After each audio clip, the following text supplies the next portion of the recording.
خواتین کا مسجد میں جمعہ پڑھنا، کیا عورتیں جمعہ کی نماز مسجد میں پڑھ سکتی ہیں؟ دبئی میں خواتین کے لیے مسجد میں ایک ہال بنا ہوا ہوتا ہے۔ بنت عبداللہ دبئی سے۔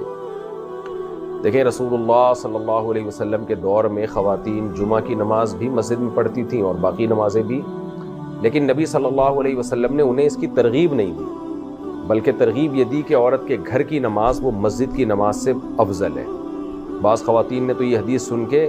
ہمیشہ کے لیے گھر میں نماز کو لازم کر لیا کہ مسجد میں نہیں جانا، لیکن اجازت تھی، کیونکہ بخاری کی حدیث ہے لا تمنعوا اماء اللہ من المساجد، فرمایا نبی صلی اللہ علیہ وسلم نے کہ اللہ کی بندیوں کو مسجد میں آنے سے مت روکو، یعنی اجازت دی ان کو کہ آ سکتی ہیں، ثواب نہیں ہے، ثواب گھر میں پڑھنا ہے۔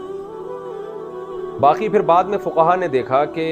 عورتیں ان پابندیوں کے ساتھ مسجد میں نہیں آتی جو پابندیاں شریعت نے بتائی ہیں، کیونکہ نبی کے دور میں جو خواتین کو مسجد میں آنے کی اجازت تھی، ترغیب تو نہیں تھی، اجازت تھی، تو اجازت بہت ساری شرطوں کے ساتھ تھی۔ خوشبو نہیں لگائیں گی، پراپر پردہ ہوگا، مردوں سے بالکل اختلاط نہیں ہوگا، پیچھے کھڑی ہوں گی، تو یہ نبی کے دور میں بہت احتیاط ہوتی تھی۔ بعد میں فقہا نے دیکھا کہ عورتیں اس احتیاط نہیں کر پا رہی ہیں، تو انہوں نے پھر اس کو ناجائز قرار دیا۔ تو وہ ناجائز قرار دینا جو فقہا نے ناجائز قرار دیا، اس کی وجہ کوئی شریعت میں چینجنگ نہیں تھی، بلکہ اس کی بھی بیس حضرت عائشہ رضی اللہ تعالی عنہ کا یہ قول تھا جو بخاری میں ہی ہے کہ لو کان النبی رأى ما رأينا لمنع نساءنا كما منعت نساء بنی اسرائیل،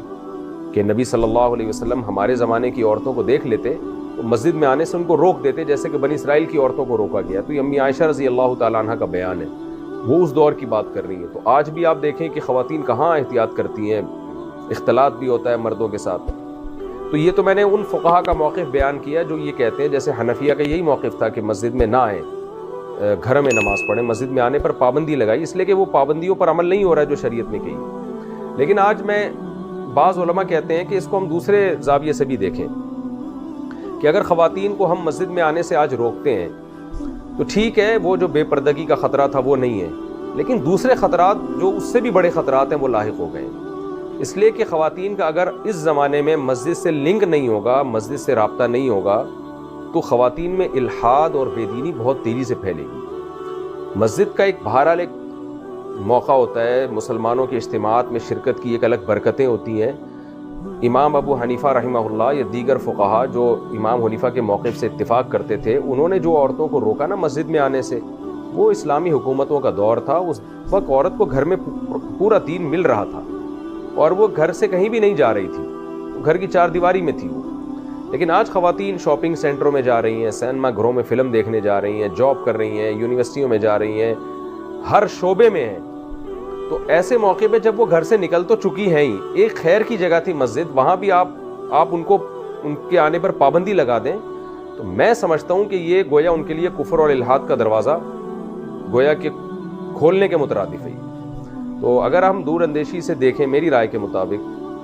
تو اس میں جو ہے نا اس موقف کو چینج کرنے کی ضرورت ہے، اور اس وقت عورتوں کو اجازت دینے کی ضرورت ہے